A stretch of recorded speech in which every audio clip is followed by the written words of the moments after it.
Welcome to Cage Minds. I'm Mika Frankl. Joining me right now is Unbeaten 31-0 Abel Mendoza. Sir, on vacation and everything, thank you for the time. How you doing? Thank you. Thank you for having me. Man, yeah, been a while. We've been trying to get this interview together. I appreciate you taking the time today. So first off, congratulations on the last win, number 31, picking up the 24th knockout. Walk everybody through it real quick for the people that didn't see the fight. I just kind of, slowed him down with the body shots. He came on pretty strong and aggressive, and just knew I had to break him down, and that's exactly what I did with the body shots. Slowed him down. 31-0, how does that hit you overall, hearing that number, seeing what you've accomplished to this point? It's crazy, 31-0. I used to look up when I was an amateur. I would look up to guys that were 10-0, and now me being 31-0, it's unbelievable. I hope I plan on next year getting that world title shot though, for sure. What is the focus? What do you think it's going to take to get where you want to go? I think that we might have to maybe fight for an eliminator or another regional belt. And I think that after that, we'll fight for a world title, or who knows, if the opportunity comes, maybe they'll just offer us the title shot the next fight. We'll see. There's so many different belts out there. Yeah. Did you have one in particular, WBC, WBO, IBF, IBA, which way you want to go? It doesn't matter to me. I'd fight for all of them, I just want to be a world champion, and that's the main objective.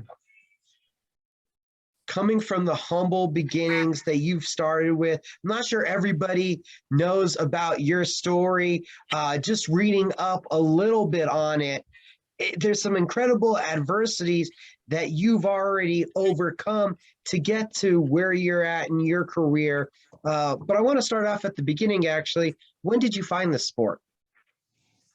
My dad put me in it. He put my older brother in it. So I was always around it because my older brother was in it. And my dad, he wanted to be a pro boxer and to be a world champion. And so he put me and my brothers in it. But I don't think they were as passionate as I was. I think they just did it because they were, my dad kind of forced them. But I think I was more passionate overall about it. When did you realize that you had really connected with the sport, that this was really for you? I think I've always just had it in me. I've always enjoyed putting on the gloves and enjoyed the sport, really. I've always dreamed of being a world champion, and I'm getting closer and closer to making those dreams come true. Do you remember what it was like that first time your dad put the gloves on? No, I was way too young. I've been having gloves on for about 4 or 5. I remember being a little kid, and 4 or 5 years old, in the glove, having the gloves on, and putting them on against my older brother, and it's just amazing. One time I think my dad told my older brother, "Hey, take it easy on them," and I said, "No, let them go hard." You've always had it. You've always liked the challenge, always wanted that competition. Yeah. And how much was it your brother there pushing you, or just you pushing yourself to be like your brother in those early days? It was awesome, because I wanted to be like him. I saw him. He was I think I'm from a small town, and he was the first one to win the state JOs, and I wanted to continue those footsteps, and I was grateful, and I won the nationals, so I took it to the next level. Now, it's a small town in Texas you came from, right? Yes. Mm-hmm. What's the name? The name is called Pecos, Texas. Population, no more than 10,000 people. No more than 10,000. What is it down there? What's it like down there? There's a whole bunch of nothing. There was back in the day there was a lot of cantaloupes, and that's what the town was known for, having the best cantaloupes. Home of the world's first rodeo as well. And at what point did you realize that your dreams were bigger than that small town? I've always dreamed of it, always have. I've just, um, I've always dreamed of it, going to and competing at that level and being here where I'm at. And I'm not sure if this is true. I heard at a young age you left home and went out on your own. Yeah, that's true. That's true. I think I was like 16. I had to leave because I actually made the Olympic team. I got dual citizenship, and I made the Olympic team, and I had to, of course, leave home and train out there for a bit.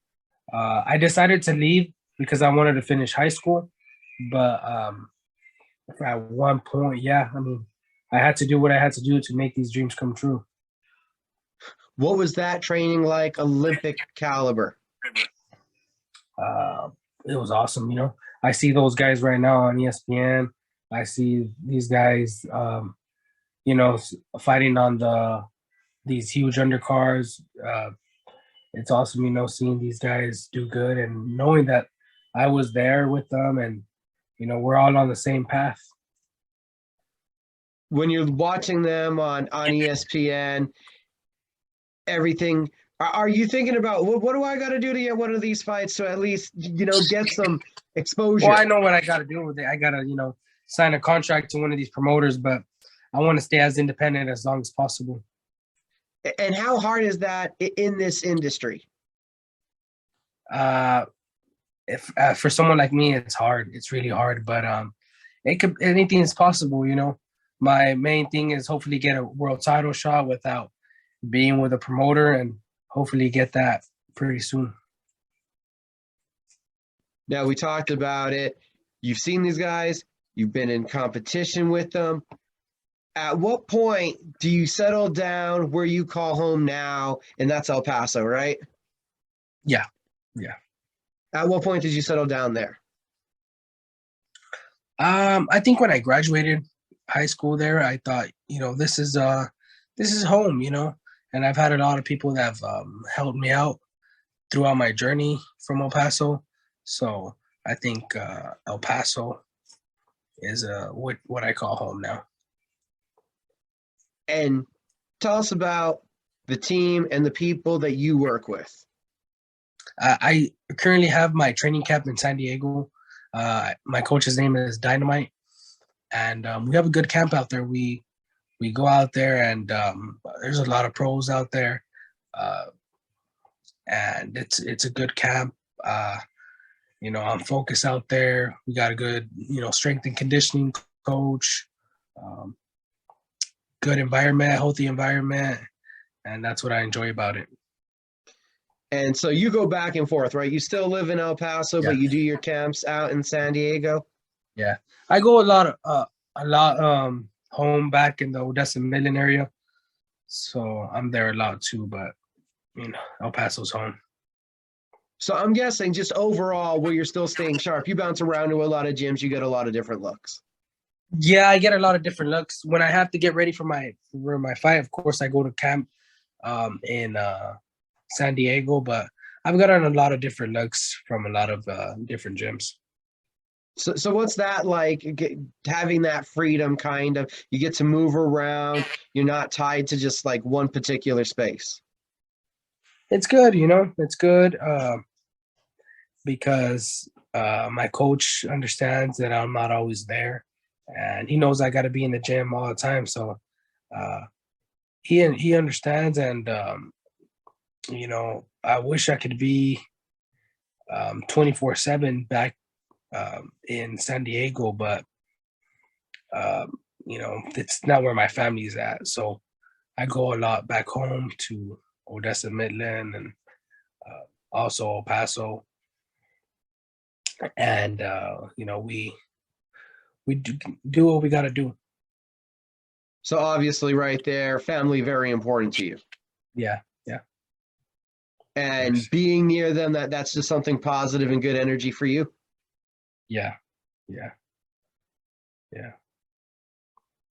What has that been like, having that connection with boxing started with your family and now to see the success that it's brought you and the family? Good. I'm happy. My family is happy for me.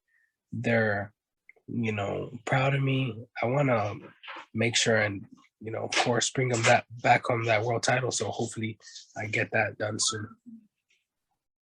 31 fights, that's a lot of rounds. I'm sure there's a lot of lessons learned, but what are some of the most important ones that stick with you about this game?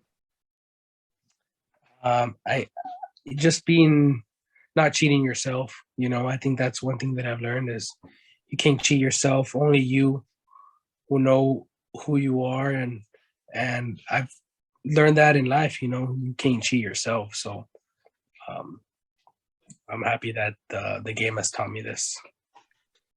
It's not world titles, but I know already. You look at the resume, you look at your record. There's quite a few championship belts that you won.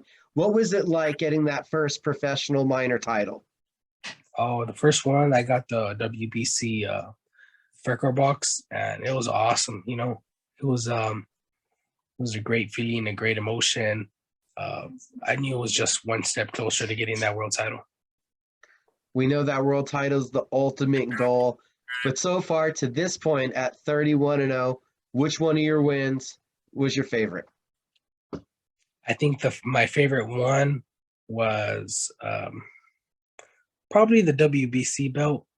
The WBC belt meant a lot to me. My last fight, also, of course, the guy had fought for 3 world titles, so I made a statement there. The last one at End of the Mountain Gods, you share the card with two legends, Marco Antonio Barrera, Daniel Ponce de Leon. What's it like to be backstage, to be at the press conferences, to be rubbing elbows along two guys that you looked up to? Oh, it was awesome. They good people, really good people, really nice, and just knowing that they were world champions in my weight class also. So I felt like you know they kind of passed the torch to me, and hopefully I take over soon. You're looking to take over. You want the world title fight. There's a lot of belts out there. Is there one guy in the division specifically that you feel is the name that you would need to defeat to become that number one overall out of all of them? Yeah, we're working actually, Leo Santa Cruz for my next fight. So hopefully we'll get things done and we'll take him on. Not just the world title, but after this journey that you've been on, what would it mean just to finally get that fight that you deserve? Um, it would mean a lot, It would. I think. I think we're close. We're really close to making that dream come true, and I think it's gonna happen this upcoming year. We're gonna get that shot. And not to just continue about boxing, step outside of that real quick for a moment. I don't think it was this last win, but the previous one, I believe, you celebrated by donating your time, I believe, to some charity work. Yeah, yeah. That's what I like to do because I know what it's like to be in need and help. So I always try to do what I can to give back.